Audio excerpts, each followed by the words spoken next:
I'm going to show you the exact steps you need to take to become a remote insurance agent and work from anywhere.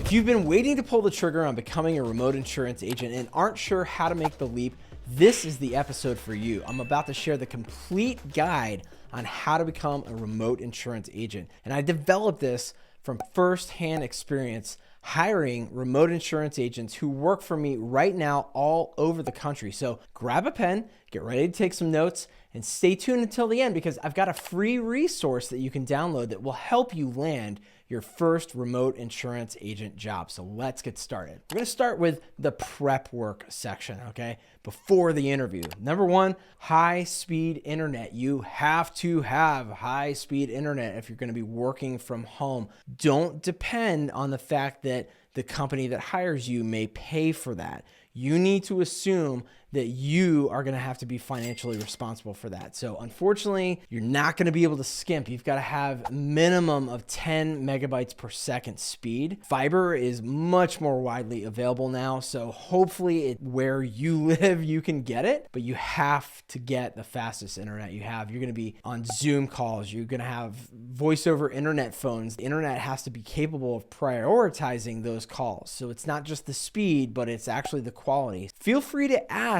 when you're in the interview, is there a spec sheet of requirements for internet that I have to have? Number two, find a quiet, undistracted work environment. Now, what do I mean by this? I don't mean your dining room, okay? If you can help it. Now, I know some people have limitations and you might not have a choice. And if that's the case, and you're on Zoom a lot, then you've got to use some kind of background that blurs out what's actually behind you, but preferably find a closed off space where you can actually shut out other noise. If you have roommates or a spouse or kids or whatever, try not to have high traffic wherever you are located. You've got to be prepared to show your area where you're working, even if it is a background during a Zoom interview. So you're going to be held accountable for having an undistracted work environment, right? Number three, this is tips for staying sane while working from home. Now, that might seem like it's a very soft skill type thing, but honestly, this is important, okay? Working remotely, you will not be interacting with everybody all the time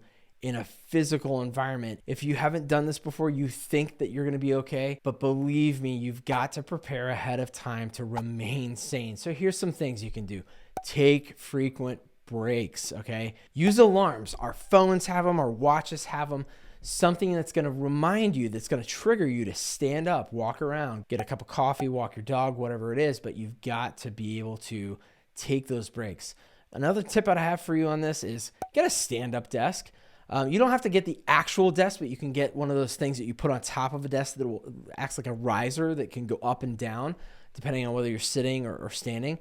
This will help you tremendously from a mental capacity standpoint. Honestly, I just get antsy sitting all the time, even when I'm in the office. So having a stand-up desk just changes your perspective, gets the blood flowing. I would highly recommend getting a stand-up desk. And I'll put some links down to some of these things in the notes if you want to check out what I use, okay? Natural light. Try to find a space that has natural light if you can, because that's, from a mental and emotional standpoint, going to help you out. I would also tell you to find earbuds or earphones, something that's going to help you if you are especially on the phone a lot. It's going to allow you to type while you're talking and not do this and get all cramped up and stuff. So invest in a good set of earbuds or earphones. Finally, on this section, I'd say accountability partner outside of work. Now, what do I mean by this? Well, a friend, a family member. Remember, you're going to be interacting with potentially with clients, but certainly with people in your own company a lot. And those are the people you're going to interact with all the time. So you've got to have some outside humans that can kind of break up that monotony for you, especially because you're not going to be seeing people physically in front of you all the time. Number four, You've got to have a budget for equipment. Now, here's where I'm going to list even more things down in the notes, so feel free to check that out. I'll put some links in there for you. Possible computer upgrades. As I mentioned, with the high-speed internet, that's one thing, but you may actually have to get a new computer or upgrade the computer you have, because not every company is going to provide you a computer. So just be prepared for that. Build it into your budget. RAM, random access memory, the thing that allows you to do multiple things on a computer faster. That's like the one thing that I would recommend that you upgrade. More comfortable and ergonomic chair. Don't just go grab your dining room chair, right? Don't grab that really comfortable looking love seat or, oversized chair. You're just going to sink into it and you're not going to feel good after a while. Your back's going to hurt. Find something ergonomic that you can sit in for a long period of time. Microphone and camera. This is another one. You may have one built into your computer already, but a lot of computers, it's not great quality. If yours isn't, invest in it, okay? Get a microphone, get an external microphone and a camera, because remember, that's what you're going to be heard and seen through all the time. So it's got to be good quality. Dual monitors. This is something that is going to help you be able to do multiple things at one time and be able to see different documents and kind of reference back and forth. Now, you're probably thinking, Jim, duh.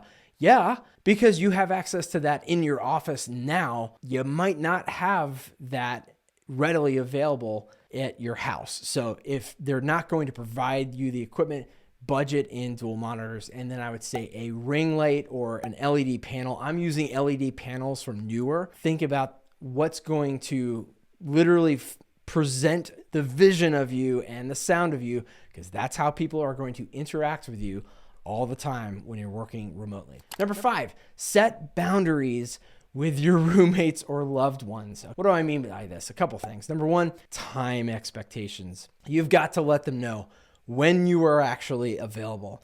Yes, you're at home. It feels like they can walk in the room and get you anytime they need to, but that is super distracting. The studies have shown that for every 10 seconds that you get distracted, it takes 7 minutes to get back on track or something crazy like that, right? So you've got to set time expectations. Let people know when they can come in the room, when you're going to be available, when you're going to be taking breaks, so that they can plan on that. You also need to set noise level expectations, because you may have your kids being picked up from school, or you may have a spouse or a roommate that's working in the same house as you, and they're going to be making noise or sounds as well as you. You've got to have some kind of separation, and you need to set noise level expectations with them. Access to your office, right, during normal business hours. Again, that kind of goes back to time expectations, but it really is super important that they understand, hey, even though I am here in the house, this is a work environment, and I need you to respect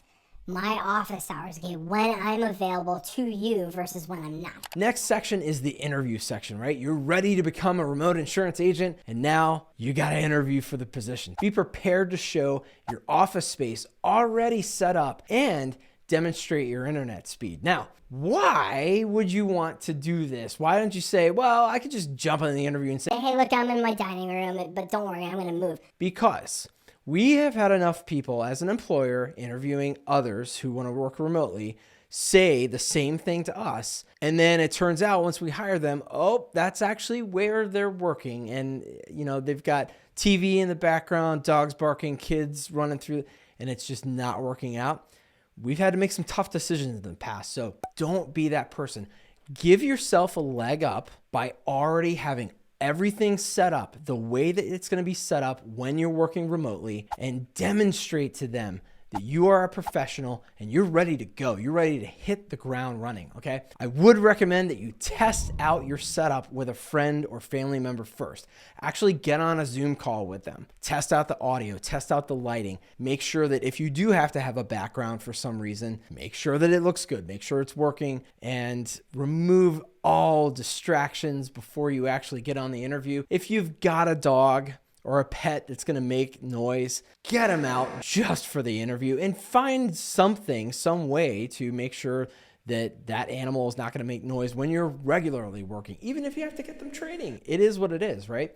You want to work remotely, you've got to make some sacrifices. Distractions can include family members, so make sure that they're not lingering around or seen or heard in the background. Remove distracting artwork. I'll tell you a little story. We had an employee recently who got on a company-wide meeting and they had a very, let's say, racy piece of artwork in the background. We actually had to tell them to turn off their camera. Don't be that person. Make sure that you remove anything that would be distracting. Remember, think about walking into an office to have an interview. You want to present yourself in a very professional manner. Do the same when you're interviewing remotely. Number 7, make sure you are well lit and have good audio. I know I've said it like 1,000 times, but it just bears repeating. All right, number 8, know what you can and cannot be asked in an interview. Now, this is an interesting one, right?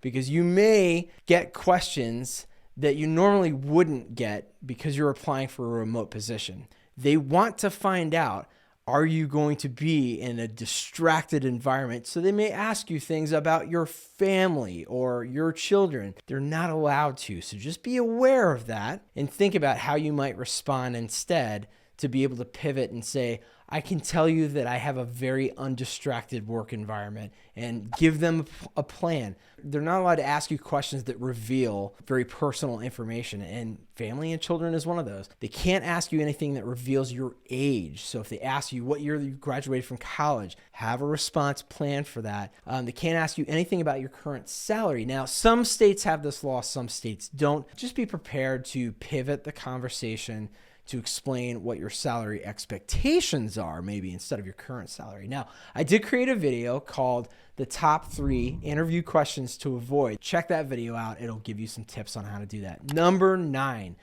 demonstrate that you already have a set schedule, which allows you to work their required hours. What do I mean by this? Well, give them a rundown. Let them know. Be proactive and say, hey, by the way, this is what my day looks like. This is what I envision it looking like. I am prepared to wake up at such and such time and be logged in by whatever your work hours are. Here's my plan for taking breaks. I've got a good network of friends and family that are going to kind of keep me sane. Let them know all the things we've been talking about, because it will put you in a position of, hey, this person has already done their homework. We feel like they are going to be able to handle working in a remote environment. All right, what's that free resource that I mentioned at the beginning? Well, it's a checklist for you. You want to become a remote insurance agent? Go to agentsgrowthacademy.com/remote agent checklist and download the remote insurance agent checklist that you can use to make sure that you are well prepared before you even get to the interview. It's going to have some of the things we talked about today and even more things to make sure that you are perfectly prepared to become a remote insurance agent. So what's next? All right, number 1, I would go watch that video, the top 3 interview questions to avoid, just so you're aware of what those are. And number 2, go download that remote insurance agent checklist at agentsgrowthacademy.com/remote agent checklist. It does contain all of the links that I had for all that equipment and different things as well. I hope this was helpful. If it was, please share it with somebody else that you think would be able to benefit from it. Give us a like and comment. I would love to have your feedback. Ask me questions. I love to get on and chat with people. Until next time, grow big or go home.